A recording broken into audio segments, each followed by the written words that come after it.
As a man, are you experiencing these four things? Waking up with a sad banana, possibly having some brain fog, low energy throughout the day, or maybe even having trouble sleeping. If you're experiencing any of these symptoms, this is an indication that you might have low testosterone. So, today we're going to be talking about some specific herbs, vitamins, and minerals that can naturally boost your testosterone. Let's get into it.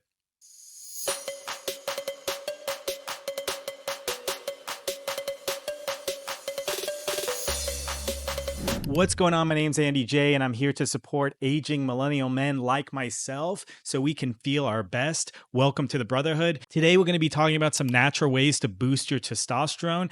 And if you stay to the end, I'm going to share a way you can actually self-test so you can see that the stuff that I'm talking about is not complete BS, and you can actually see how it's directly affecting your body with lab work. Let's get into it. Now, before we dive in, don't forget to like and subscribe and hit that bell icon so you're notified when more information comes out just like this so you can support your hormones and feel better than you did in your 20s. Okay, so the first nutrient that I want to bring up today is going to be vitamin D. Now, a lot of people on YouTube and all over social media are talking about the benefits of vitamin D, but it's a very complex nutrient and it should be used in a intelligent way, meaning you can't macro dose vitamin D. That can actually be quite dangerous to the body. Vitamin D is present in so many different ways in the body. It's actually more seen as a hormone than a vitamin because it's present in so many different forms in the body.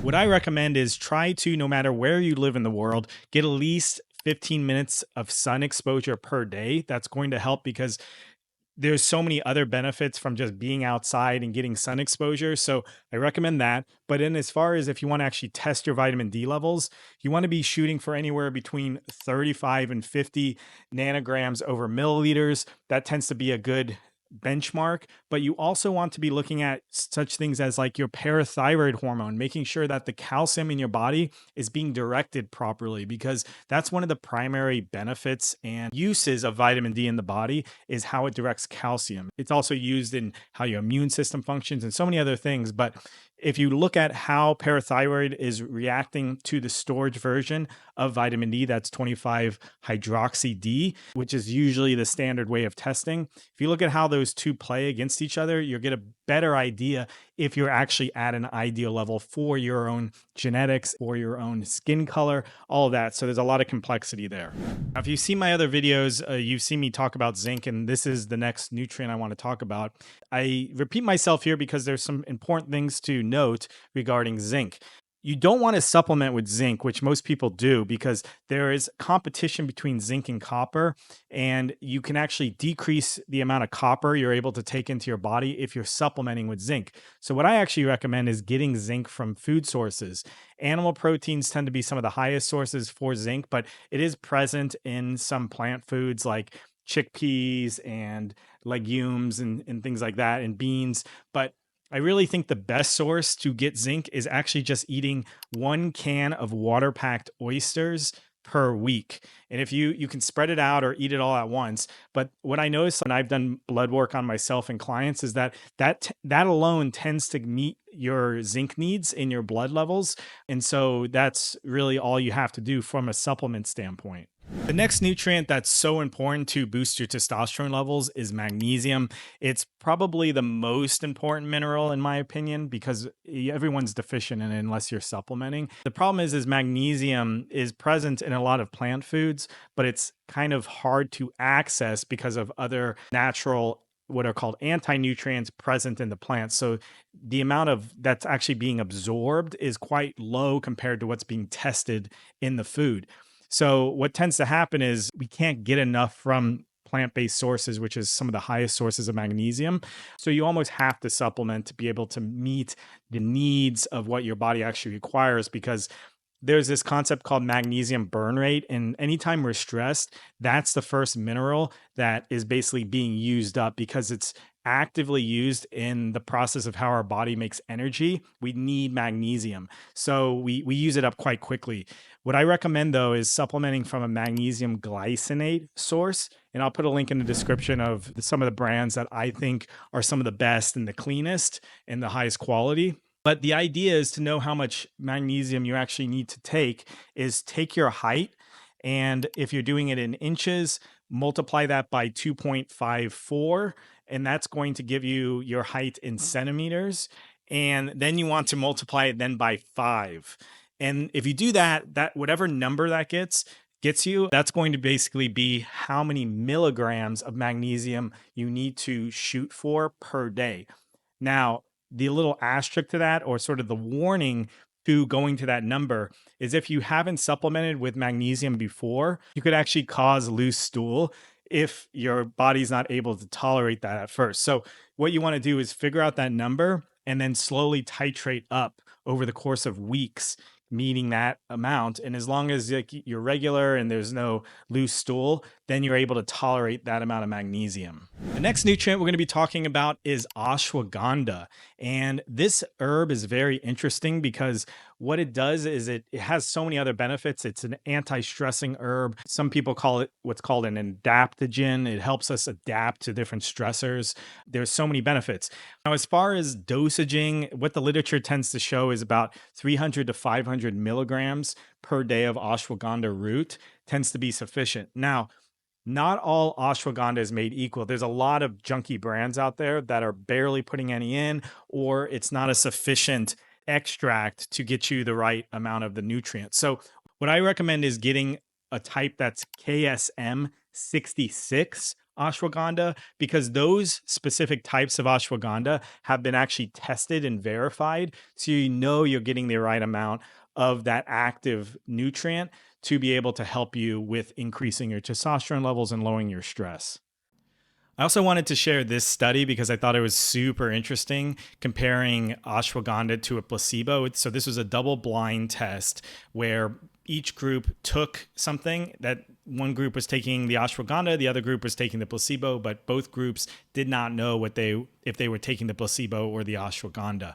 And the result after the study was quite interesting. They were both exercising, and from a muscle strength standpoint, the ashwagandha group showed a greater increase of muscle strength on bench, quite significantly versus the placebo group. So basically the ashwagandha group saw a 46 kilogram increase in strength on bench versus the non-ashwagandha group, which saw a 26.4 kilogram increase in strength on bench. This was over the course of 8 weeks. And from a muscle size standpoint, the ashwagandha group saw an increase in arm size by 8.6 centimeters cubed versus the placebo group, which is 5.3 centimeters cubed.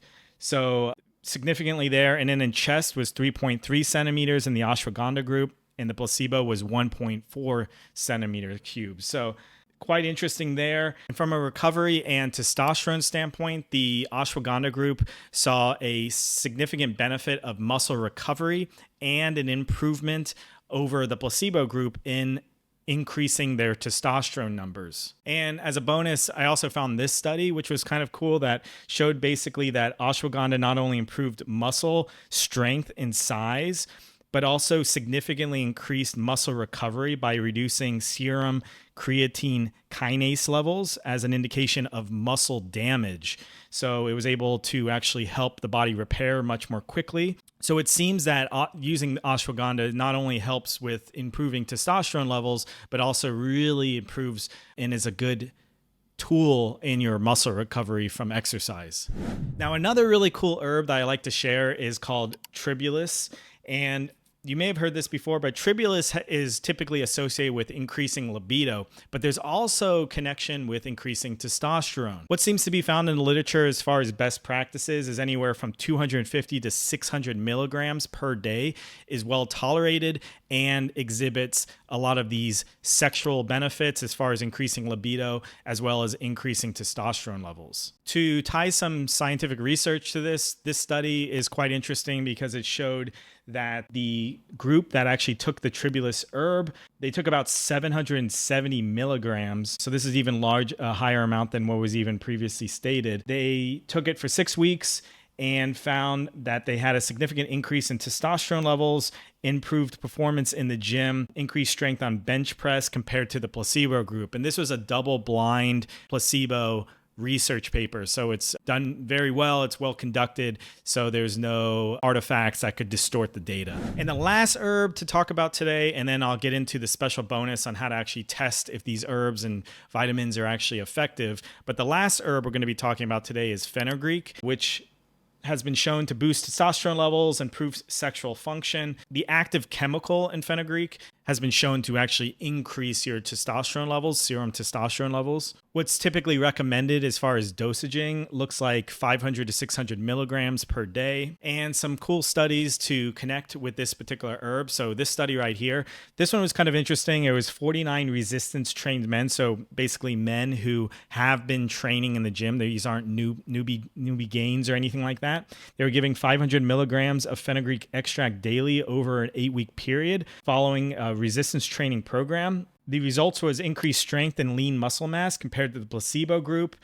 Also a connection with increased performance and testosterone levels in these resistance trained individuals. Then there are these two studies right here, which showed over the course of 6 weeks, they were given 600 milligrams of fenugreek extract daily. They showed a significant improvement in sexual function and testosterone levels over the course of that, showing an added benefit of increased testosterone levels over that course. And these are considered older men. So it's kind of interesting there. And they wanted to emphasize these are older participants that were able to show this increase. And then this final study is similar results as the other studies, showing an improvement in body composition as well as boosting testosterone levels. So I would say try some of these herbs out, test them out, see which ones work. Everyone's body chemistry is a little bit different, so it's good to test out different herbs. Now, again, quality is very important. So I will try to put some links to specific brands and supplement companies that I think do a good job as far as actually supplying the product that they say they are supplying.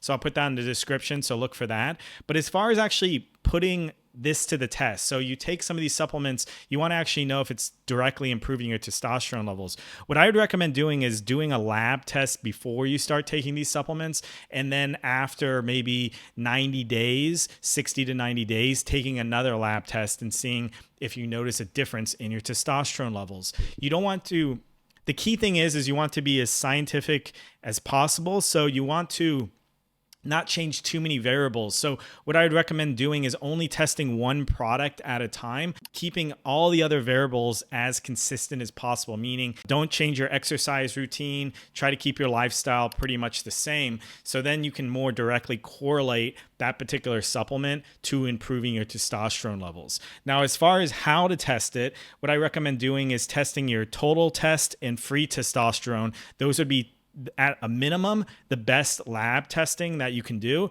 as far as knowing where you're going. Now, I particularly think that getting high levels of total test is a good benchmark. As high as 1,000 nanograms over deciliters is a good level as far as something to shoot for. As far as the free testosterone, you want to be looking for around 26 nanograms over deciliters or working towards that number. Now, you can also test your estradiol levels, your E2, making sure your estrogen isn't creeping up too high, because what can also happen is if your testosterone gets too high, it can sometimes get converted into estrogen. So you want to make sure you're monitoring that as well. And then if you really want to get nerdy with it, you can look at your sex hormone binding globulin and your luteinizing hormone as far as like some extra ones to look at. Just make sure those are falling within the reference ranges so you're getting the best results and your hormones are being put in the right categories so you're able to build as much lean muscle as possible and gain the benefits of having ideal testosterone levels so you can feel your best. Now that pretty much wraps it up. About that, at this point, you'll see some other videos popping up on the screen that's related to these topics. So if you want to dive deeper, I'd recommend checking out some of these videos. These are all going to support your journey as far as feeling your best, feeling better than you did in your 20s. And other than that, don't forget to comment, leave your thoughts. Let me know if you've tried any of these herbs out. I'd really like to hear your thoughts on that. And also, again, don't forget to like and subscribe if you haven't already. Again, we're trying to build a community here where we're all supporting ourselves in a positive way to uplift each other, as well as don't forget to hit that bell icon so you're notified, because I'm going to keep putting out videos like this multiple times a week to help support you in your journey so you can feel awesome as we're aging into our 40s and beyond. So let me know if you guys have any questions. I hope you're having a fantastic day, and I will talk to you soon.